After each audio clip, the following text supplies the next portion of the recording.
Hey, what's going on, guys? Mush back at it with another video. Just want to cover a couple of things real quickly. A free Steam game available right now over on Humble. It is a little bit of a hurdle to actually get the game. However, it's pretty straightforward. If you do have a Humble account, it shouldn't be all too difficult. Also, Steam introducing a major update with Steam soundtrack updates. We'll talk that after we get through the free game. Want to get through this rather quickly, so let's just get right into it.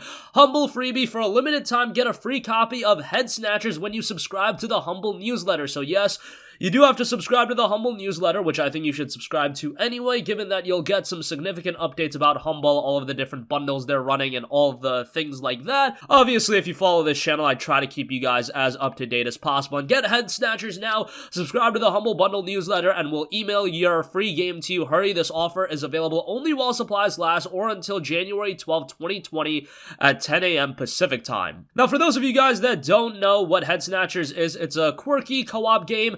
Typically goes for $14.99. Hold on to your head with Snatchers, a stupidly hectic up to 4-player local and online multiplayer party game where you snatch your friends' heads to come out victorious, because let's face it, you'll do anything to win. So the fact that this is a game that is focused on multiplayer and it's a freebie right now probably would accentuate your enjoyment of the game, because while it came out back in November of 2019, not a lot of people checked it out.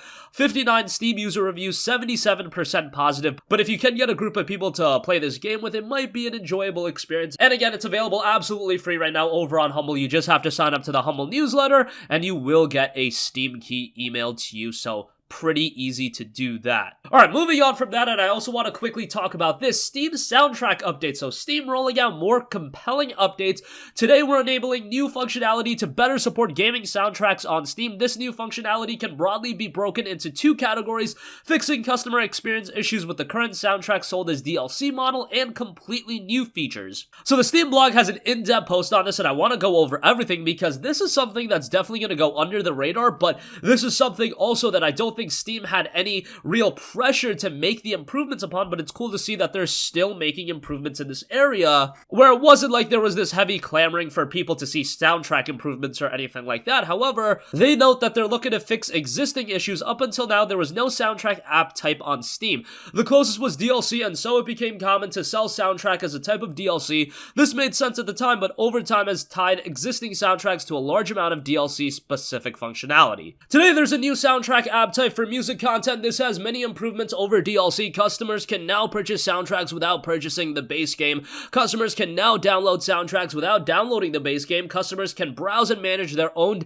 and downloaded soundtracks directly from the new Steam library. Customers can configure a Steam music directory where all soundtrack content will be placed, rather than having to locate it in subdirectories of game content. Developers can upload and manage soundtrack content entirely through the partner site without using Steam CMD. Developers can sell soundtracks where the base game itself is not available for sale on Steam. Moving forward, we encourage all soundtracks to use the new app type rather than DLC. New functionality: besides fixing the user experience issues mentioned above, we've also added some brand new functionality. First, soundtracks can support multiple quality levels. Every soundtrack will contain a set of standard MP3s, but soundtracks can also include optional high-quality audio files such as FLAC or raw WAV. Individual customers can opt into these larger, higher quality audio files, but obviously with audio files being larger, that means it's going to take more space on your hard drive. That goes without saying.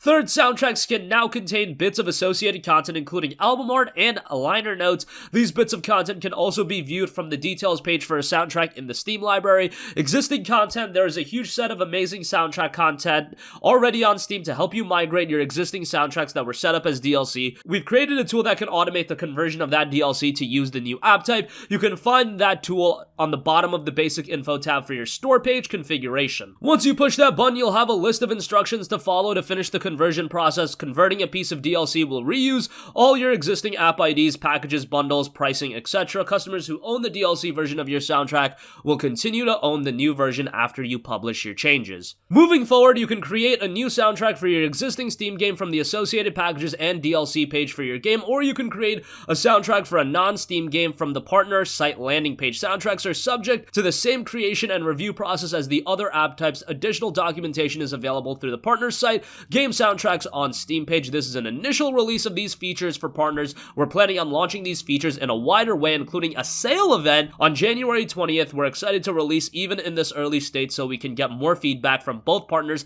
and customers and figure out what makes sense to do next. Alright, so that is everything. And again, to some people, this might be such a minute change, but all of these little changes that Steam implements over the course of a couple of years, they amount into something that makes the overall grander scale of Steam a more compelling platform. And it does engage people to invest into Steam even more. That's why Steam is head and shoulders above a lot of other platforms. I'm not saying Steam is the only platform to go to. There are a lot of other platforms that have been making strides. Hey, for as much as people hate on Epic Games, they have been doing a lot of quality stuff, like how they've been running their sales, how they've been offering a lot of free games. However, from an EGS standpoint, while that's cool and whatnot, it does seem like it's a lot of let's throw a ton of money at the wall and let's acquire all of these games to give away for free. And again, let's throw so much money that we can sell these games at an even deeper discount. It doesn't look like there's a lot of thought put into that because they have so much FU money with Fortnite and they've just made buckets upon buckets of money. They can kind of get away with that. However, Steam seems to be actually